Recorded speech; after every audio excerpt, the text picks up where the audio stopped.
Today I want to introduce our Perma-Ledger app plus FreeOS and DAOScape and the wonderful combination they make as we evolve what we're calling OVERSHOOT.DAO. Okay, so what we're looking at here is Perma-Ledger and a part called Areas. And the reason that's relevant is that Perma-Ledger is built on an open source project called farmOS, which was designed to track every action and need in running a farm.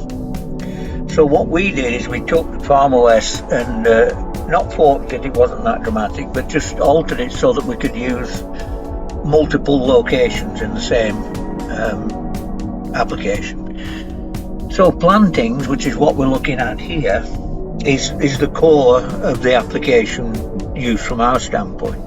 And what plantings are is anything that we have access to either share or plant directly.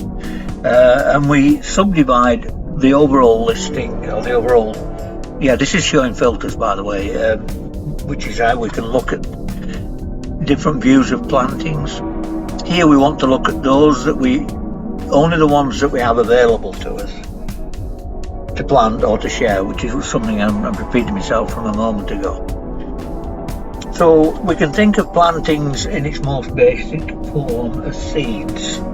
So obviously seeds are a core resource in growing anything.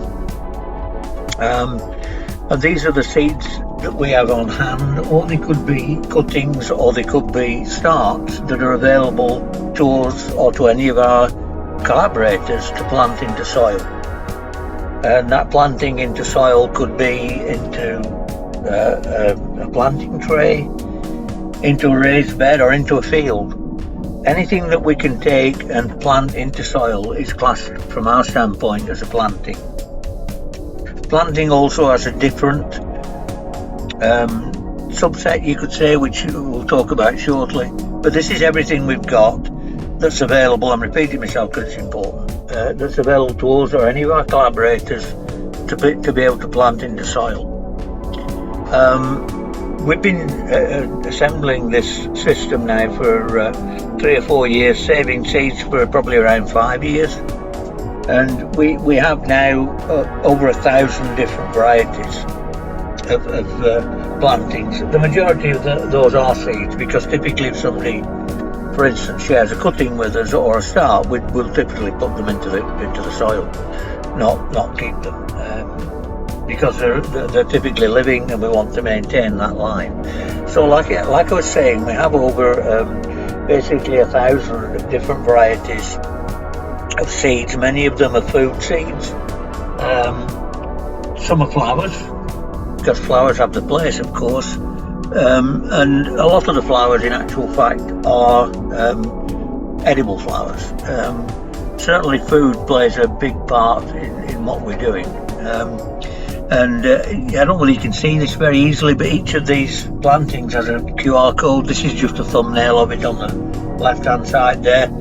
We'll probably get a better view of a QR code on a particular planting as I go ahead with this video, and as we're showing here, we actually have, I think, 1,054 different varieties available to us. Now this is varieties, not individual seeds. I've never counted the seeds, but there's without any doubt hundreds of thousands of seeds that we have, which is a good core to distributing this system further afield, which is where in particular FreeOS, Freebie and the DAOScape come in, because that gives us a value exchange mechanism coupled with a governance system which can't be co-opted by any one actor, as typically happens in a hierarchy. So this is bringing FreeOS, Freebie and the DAOScape into the Perma-Ledger world is really important. And we're gonna group that under something called OVERSHOOT.DAO, Distributed Autonomous Organization. That's a key part, as is some sort of value exchange mechanism, which doesn't depend on currency, on fiat currency in particular. So we're really excited about this, and very much on the throws as 14th of June 2023, very much on the throes of launching that as a grouping. We're just doing some adjustments to some of the technologies underlying things. So what we're going to do now is show a particular crop that we've grown many times, which is an amazingly staple crop, fava beans, also known as broad beans. They're very high yielding crop, and also can be eaten fresh or dried from dried beans, just like you might eat a pinto bean. And the power of that is that we could have years of food supply, which we've grown locally. I mean, we've done that. We've been doing it. Last year, to give you some example, we actually harvested 8 gallons, and there's a QR code, by the way, 8 gallons of fava beans. As dried beans, and those dried beans are both a food source and a seed source. So an amazingly, and it's a good food source, because there's plenty of protein in beans. Of course, they're also good from the soil, for the soil, and from the soil, as a nitrogen fixer.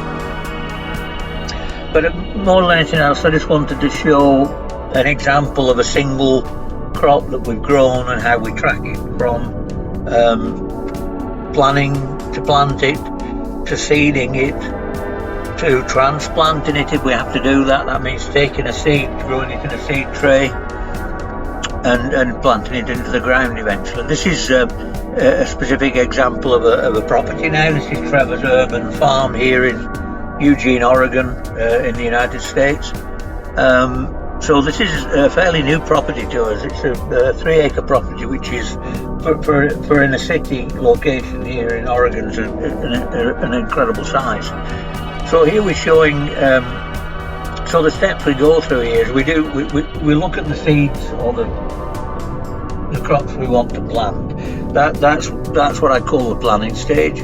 Then we get to this stage here, which is the seeding stage. So this is where we're actually taking what we've planned and planting it into something.